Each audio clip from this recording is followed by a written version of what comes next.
Good to see you all. It really is. It's so isn't it just amazing to meet to meet in person here and honestly thinking about it, something magical happens when we meet together on a Sunday. Something magical happens. You know what happens? We get a foretaste of heaven. People gathered, people joining together online with one purpose. That's to glorify God. No jealousy, no bitterness, nothing. This is a foretaste of heaven. All right, if you please could turn in your Bibles to James chapter 3. James chapter 3, and this morning we're going to continue our series in the book of James. And if you want to pick up a Bible, it's available in the back. So please turn with me to James chapter 3, and I'm going to read from verse 13 onwards. Verse 13 onwards. James 3:13. Who is wise and understanding among you? By his good conduct, let him show his works in the meekness of wisdom. But if you have bitter jealousy and selfish ambition in your hearts, do not boast and be false to the truth. This is not the wisdom that comes down from above, but is earthly, unspiritual, demonic. For where jealousy and selfish ambition exists, there will be disorder and every vile practice. But the wisdom from above is first pure, then peaceable, gentle, open to reason, full of mercy and good fruits, impartial and sincere. And a harvest of righteousness is sown in peace by those who make peace. Shall we pray? Father, as we open your word this morning, we pray that you would speak to us. We pray that you would reveal yourself to us, that you would show areas where we need to change. And we pray, Lord, that as a result of this time, that you would make us more and more like your Son. We want to offer ourselves to you in Jesus' name. Amen. The year 2004 literally changed our lives. You know why? Because in February of that year, Facebook was launched. That was a revolution. And suddenly we were all drawn to this whole prospect of having this virtual world where you could share, where you could see, where you could connect with somebody, where you could just make friends from all over the world. You could have a good laugh. But the following year saw the arrival of YouTube. Now, what that did was it opened up this endless possibility to know about basically anything in the world. And even today, you want to cook, where do you go? We don't go to a cookbook, we go to YouTube. You want to troubleshoot something, where do you go? You go to YouTube. And there it opened up that possibility. And even today, some of you are listening to me on YouTube, such a wonderful platform. But the year after that, Twitter took wings. And what that did was it immersed us into this world of endless opinion. Everybody's talking. Everybody's putting their wisdom out there. Everybody's just speaking their minds without the ugliness of actually confronting someone. Your ideas are just out there. And if that was not enough, the following year, 2007, Steve Jobs put the iPhone in our hands. So he took all of this and he put it in our hands. So we literally had the power overnight in the palm of our hands to make ourselves visible to anyone in the world. All that happened within a span of these few years. And in a world filled with so-called wise people who are barking out their wisdom everywhere, James now tells us to weigh all wisdom carefully because everything is not real. Now, last week, we looked at the test of words, our tongue, and we looked at the power that it holds. This week, we will look at the test of wisdom. How can you know if the wisdom that you have or if somebody proclaims to have, how do you know if that is actually real, godly, or if it's just fake? And that is the question that he seeks to answer in our passage today. So let's begin by looking at verse 13 again. So please follow along in your Bibles. Verse 13. Who is wise and understanding among you? By his good conduct, let him show his works in the meekness of wisdom. Now, the terms wise and understanding, they occur together to show us that he's still referring to people he was referring to in verse 1 who desire to be teachers, who claim that they have this knowledge, to claim that they have an understanding, probably even Bible teachers who claim that they know how all this works, they know what God's will is. He's referring to all these kind of people, anyone who claims to be wise. And what does he say? How they must display their wisdom? He says in verse 13, through their conduct and character. Very interesting, isn't it? Wisdom is not just displayed when you get up on the stage and teach, or when you open the Bible and lead a small group, or when you're even counseling someone. But he's saying, if you have this godly wisdom, it needs to first show in how you make decisions in your own life, in how you are living. Is your life in accordance with God's word? That's important. It's not just what you speak, but you have the life to back it up.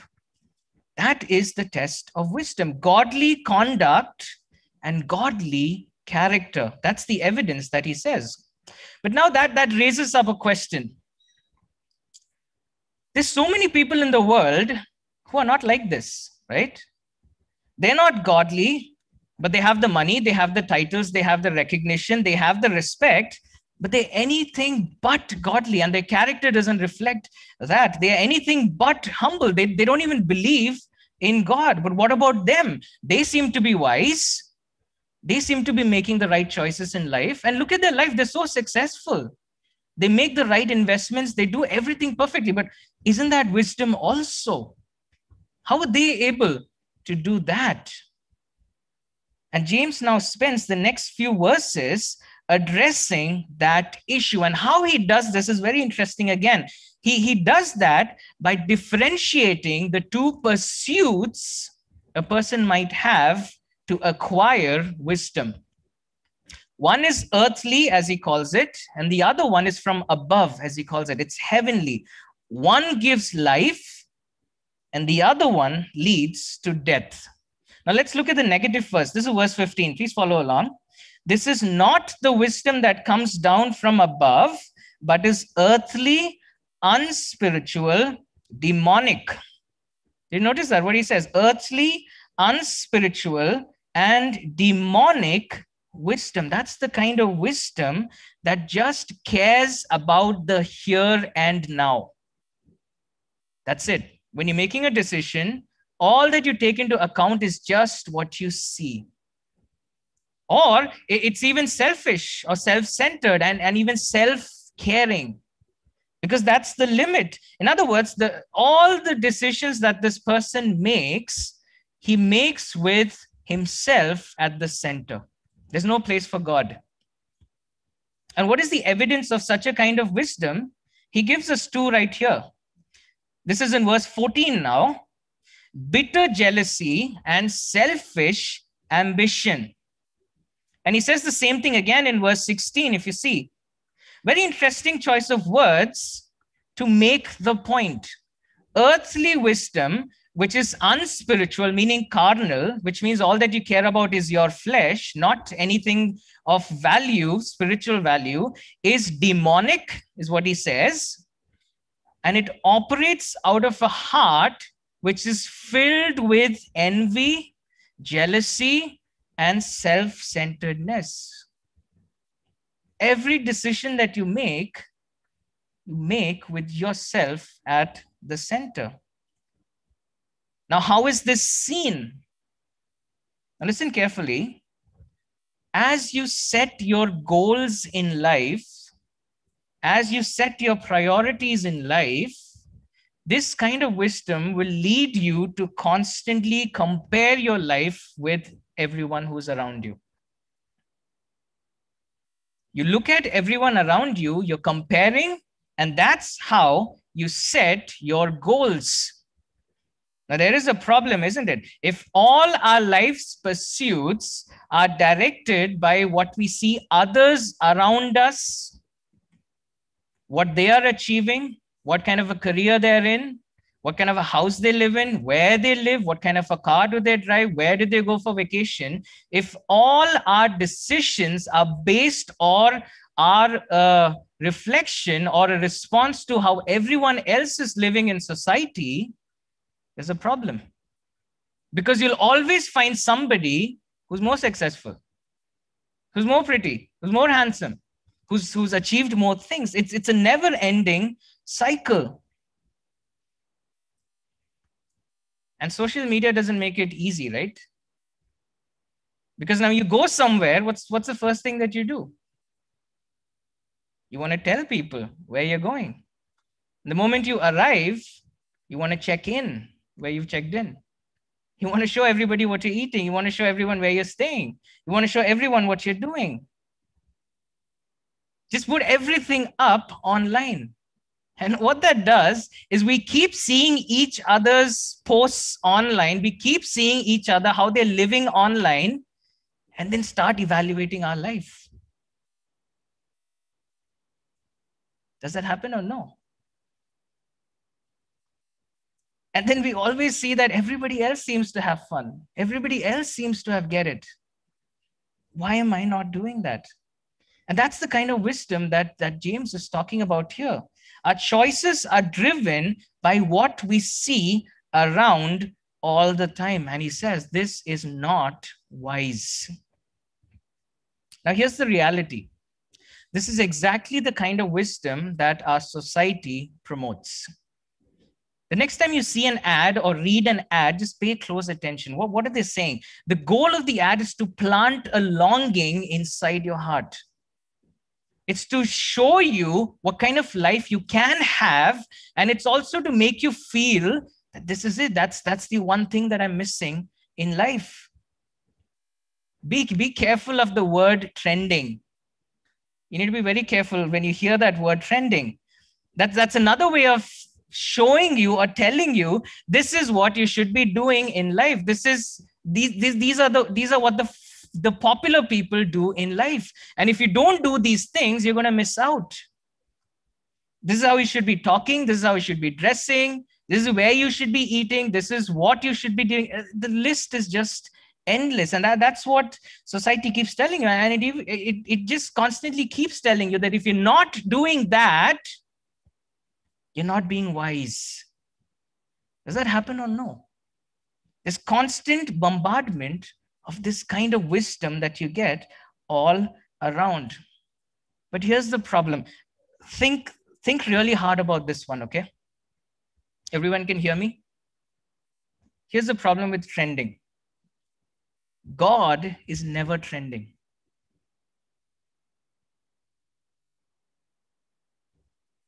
God is never trending in any platform.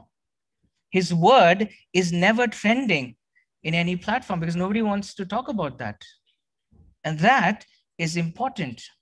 Now, what James is telling us that if our choices are guided by only what is trending, if it's only guided as a response to what others have, if it's only a response to what I could have, if that's all that we consider or take in mind before taking a decision, he says that is unwise and you're going to end up in trouble. And as a result, look at verse 16. What does he say? What's the result of that? He says you become bitter. For where jealousy and selfish ambition exists, there will be disorder and every vile practice. Now, these are very, very tough words to take in. It's for an issue we don't even think about. But he says this is going to lead you down a path which is going to cause disunity. Of course, I mean, if all that we are thinking again and again is, how can I get this? Or why is that person ahead? I did the same thing, but why are they getting it and I'm not getting it? If that's the process, every day, it's going to ruin your life. It's going to put you in debt. It's going to destroy the relationships that you have in life. And that's what James wants us to see. Open your eyes. Let me try to illustrate this. We all get consumed with work, right? And this is especially people who are in Gurgaon. It's tight and we have to work it, but we just get consumed with work sometimes. And the reason we give ourselves is I'm doing it for my family. I'm doing it so that they can have a better life, so that I can provide for them.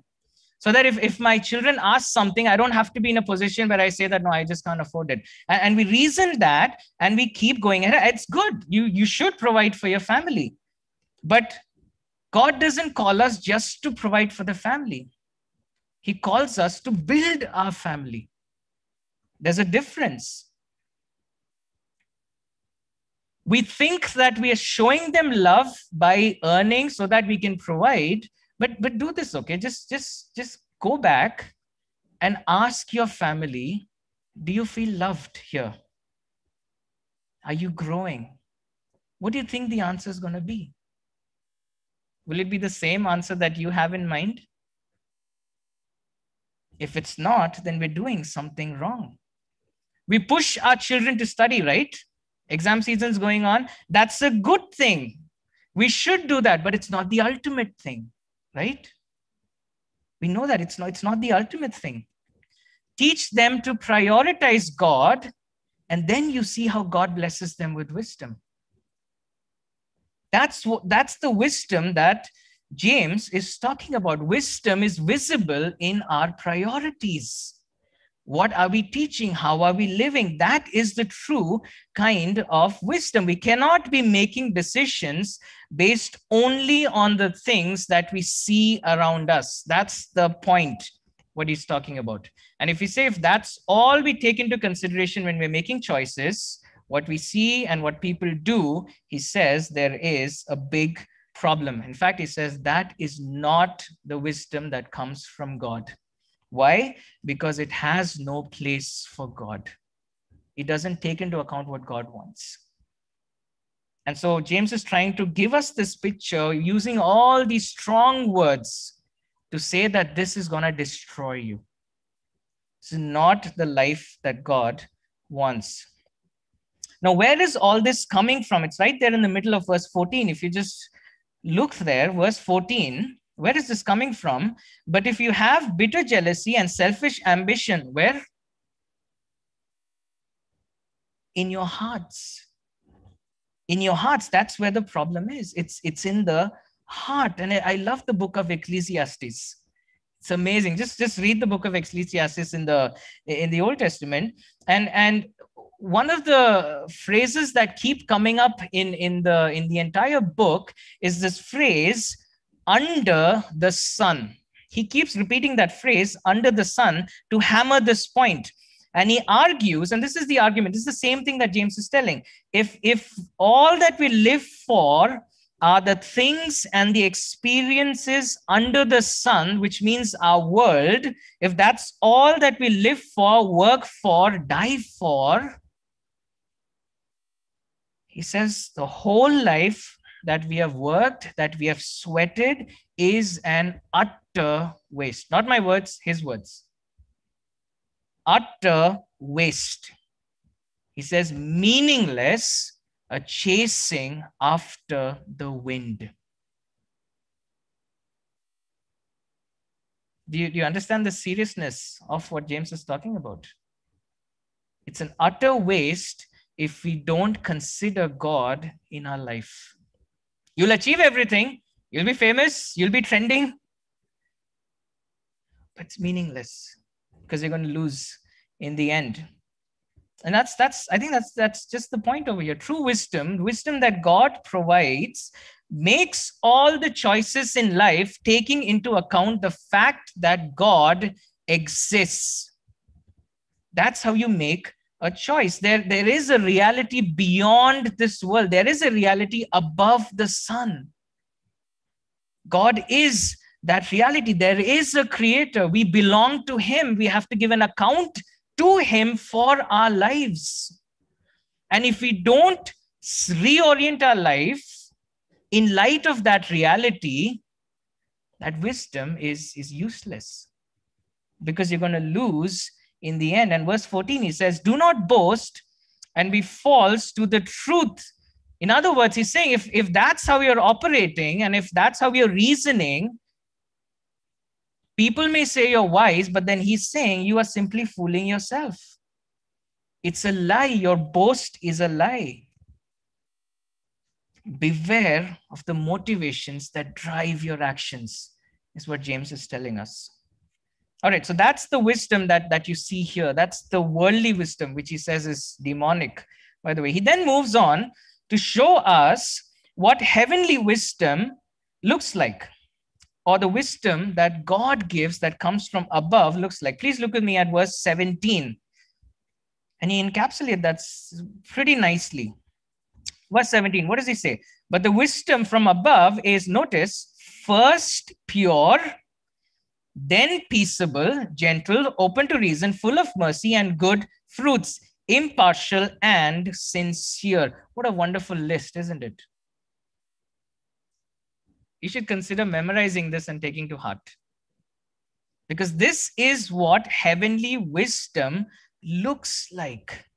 Notice, first of all, he says, before he gets into the list, he says, the wisdom from heaven is first of all pure. There's purity, there's holiness in the thoughts, there's holiness in the motivation, there's holiness in the decision. There's no hypocrisy. That's the motivation, a pure heart, as opposed to a heart of jealousy, which he just mentioned. It comes from a pure heart. There's no bitterness. There's no jealousy. There's no fake things there. Your actions are pure. That's the place from which it moves. And these pure motives, they produce good fruit. That's the logic.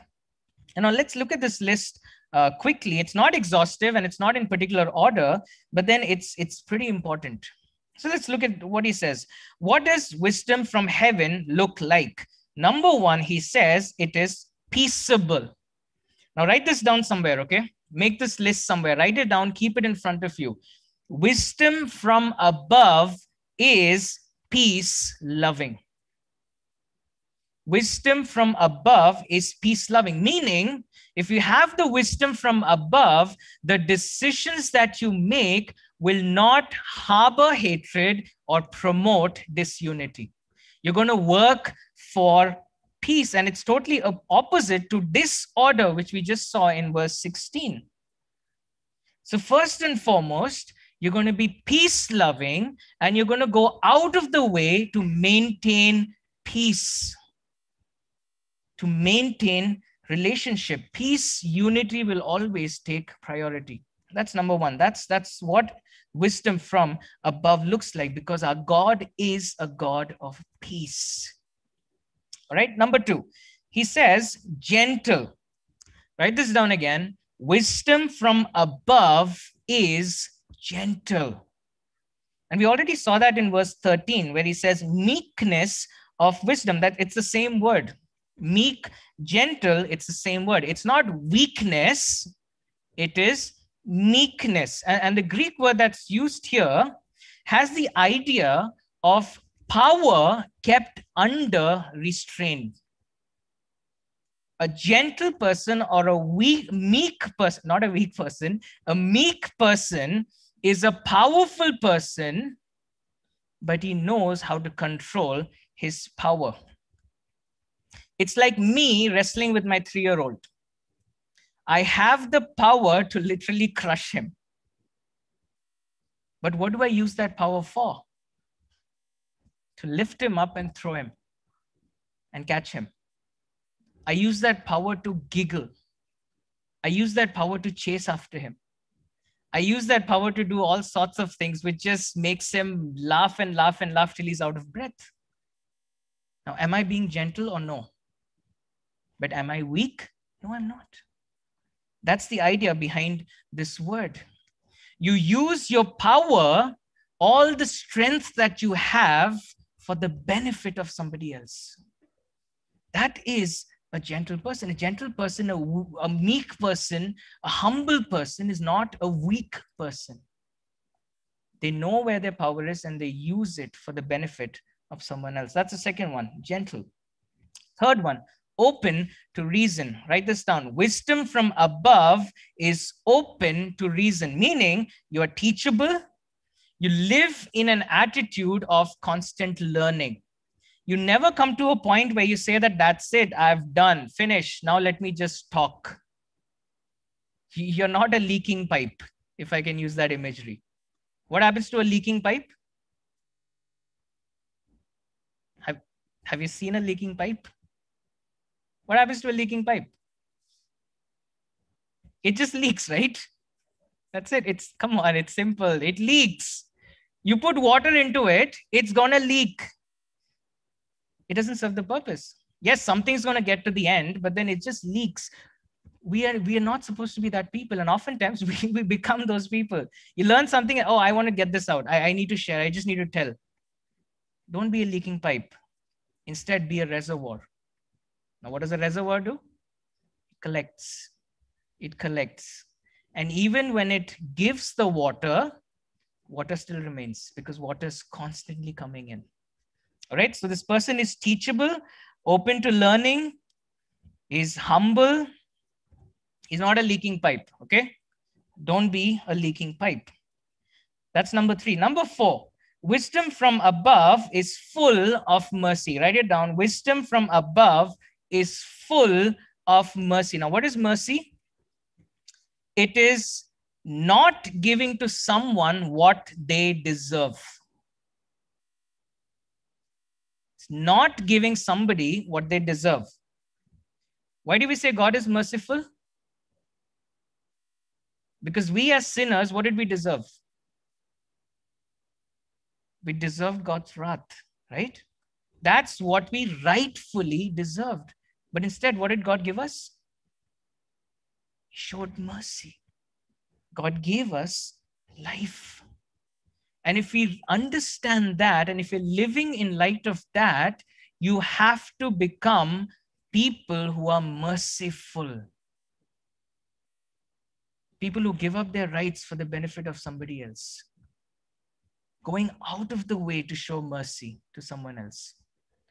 All right, that's the next one. Full of mercy. Number 5, good fruits. Write down, wisdom from above is full of good fruits, good deeds. And that's what we've been seeing throughout the book of James, haven't we? That if you claim there's a change in your heart, show it. Don't just be hearers of the word, but be what? Doers of the word. Jesus also said at the end of the Sermon on the Mount, who's the wise man? Who does, who listens and he does God's commandments, God's will. So a wise person is not just all talk, but they act. There's fruit to back it up. And the final 2, what he says is wisdom from above is impartial, which means not showing favoritism. And we saw that a couple of weeks ago. And finally, the wisdom from above is sincere. That's a very interesting word.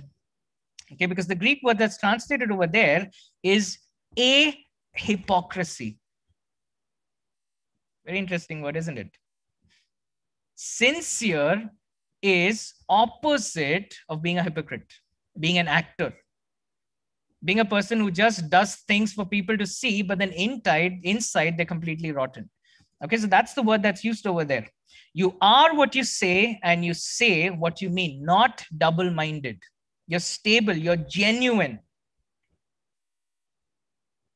That is the wise person. Now we have the list in front of you.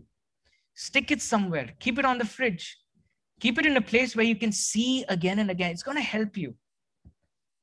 Every time you make a choice, you see this is what heavenly wisdom looks like. And if you're not progressing in that direction, there's the problem. Okay? And by the way, as I was thinking about this, you generally think of who's a wise person. This is not the list, right? This is definitely not the list. You cannot meet a wise and humble person in our society, can you? If you're wise, you need to show it. But then it's totally opposite. And that is the difference between the wisdom that we find here and the wisdom that God gives. Now, to sum all this up into one sentence, listen carefully. A wise person, the one who is possessed with the wisdom from above, is Christ-like. Christ-likeness is the essence of what we're talking about. That's the essence of true wisdom. So James is not giving us a list over here and says, hey, you now you see where you lack and now go work on it. No, he's not doing that.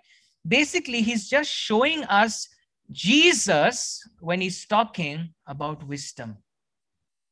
He's showing us Jesus when he's talking about heavenly wisdom. So heavenly wisdom, the wisdom that comes from above, the true wisdom, the wisdom that leads you to salvation, that is found in Jesus alone.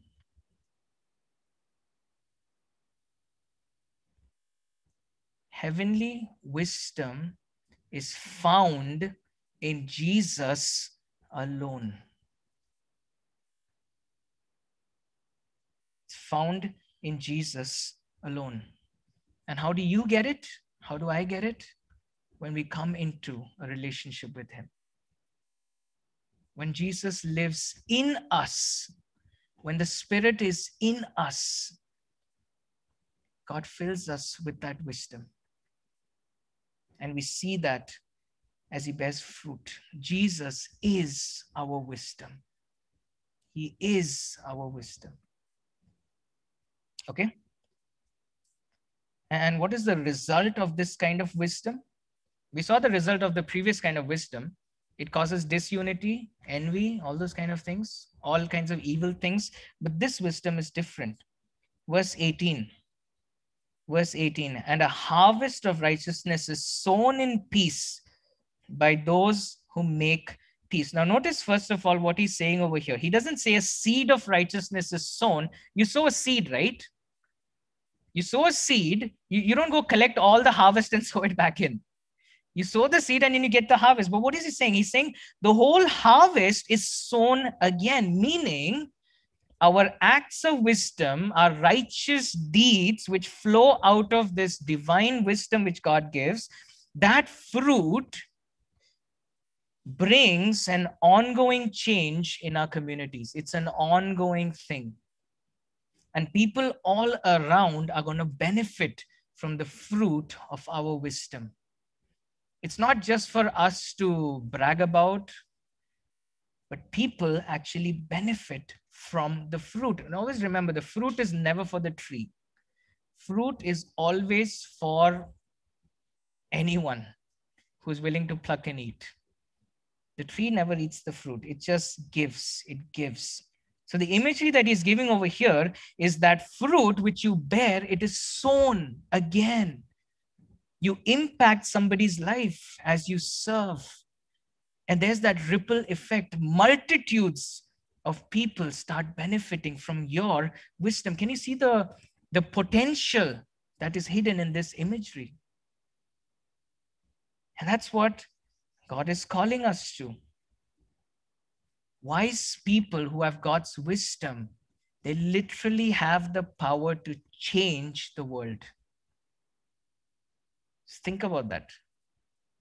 We keep complaining, right? Society is so bad and everybody is so mean, etc., etc. But now imagine a society, just imagine, okay? Imagine a society where everybody has this wisdom from above. Will that make a difference or no? Yes?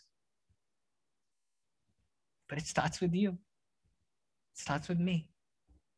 Wherever God has put, we display that wisdom. And that wisdom cannot be hidden. It bears fruit and it helps the community that's around us. And that's what God is calling us to do. That's what God's calling us to do. And he empowers us with that wisdom. Let me close with the parable that Jesus told, which sums up all that we've heard, all the choices, how we make choices, all that we've seen. And please go back home and read this again and meditate on this. Okay, it's the parable of the rich fool. It's parable of the rich fool, find in Luke chapter 12, verses 15 to 21. You can turn there if you want. Luke chapter 12, verses 15 to 21. And he said to them, this is Jesus speaking, take care and be on your guard against all covetousness. For one's life does not consist in the abundance of his possessions. And he told them a parable saying, the land of a rich man produced plentifully. And he thought to himself, what shall I do? For I have nowhere to store my crops. And he said, I will do this. I will tear down my barns and build larger ones. And then I will store all my grain for my goods and my goods. Sorry. And I will say to my soul, soul, you have ample goods laid up for many years. Relax, eat, drink, be merry. Take it easy. Verse 20. But God said to him, what did God tell him? What? Say it. And we would look at this person and say, wow, look at him. What success. Look at all the things that he has. Wouldn't we? God looks at him and says, you fool. This night your soul is required of you, and the things you have prepared, whose will they be? So is the one who lays up treasure for himself and is not rich towards God. That's a powerful reminder. It's a powerful reminder. Very powerful reminder for us who sometimes just blindly start pursuing because that's what everybody else is doing. Jesus calls us to check. Gaining the whole world, literally gaining the whole world and losing your soul. What profit is it? What profit is it? Now, the thing is, we need to remind ourselves when we are pursuing to gain the whole world. That time we need to remind ourselves, what's the point? What's the point? And James tells us the only way to guard ourselves against that is to have the wisdom from above, is to have the heavenly wisdom, because that is the wisdom that guards us, that helps us to see reality, that helps us not to make that fatal mistake. Why? Because heavenly wisdom sees life from God's perspective. Heavenly wisdom enables us to see life from God's perspective, and how desperately we need that. Desperately we need that. Don't waste your life trying to make it large. Invest your life into God's kingdom and make it count.